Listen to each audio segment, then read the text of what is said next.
Ice cream for ice cream. Introducing the main character. Cone is a very, very, very lonely ice cream cone. Every day he meets a new ice cream and befriends them, but in the end they always melt away.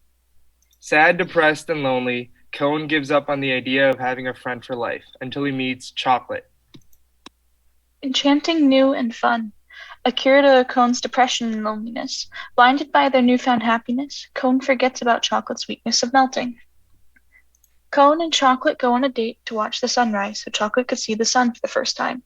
Their excitement quickly dissipated as bits and pieces of chocolate began to turn to a liquid and she slowly melted away.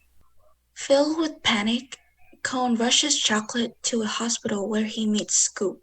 Scoop explains the chronic illness, enthalpy, that Chocolate is cursed to have.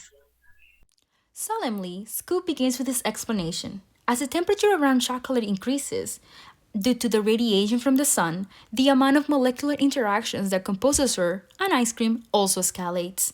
The rising molecular interactions elevates the internal energy of chocolate, increasing the enthalpy at an alarming rate.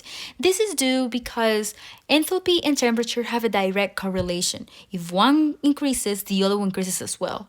As chocolate absorbs the heat that radiates from the sun, she also releases heat. However, the heat absorbed is greater than the heat released, so chocolate begins to melt. Therefore, if there were a decrease in temperature, then the molecular interactions of chocolate would be much slower and the internal energy would decrease as well. For example, the sun in Antarctica would not give as much radiation as a tropical place.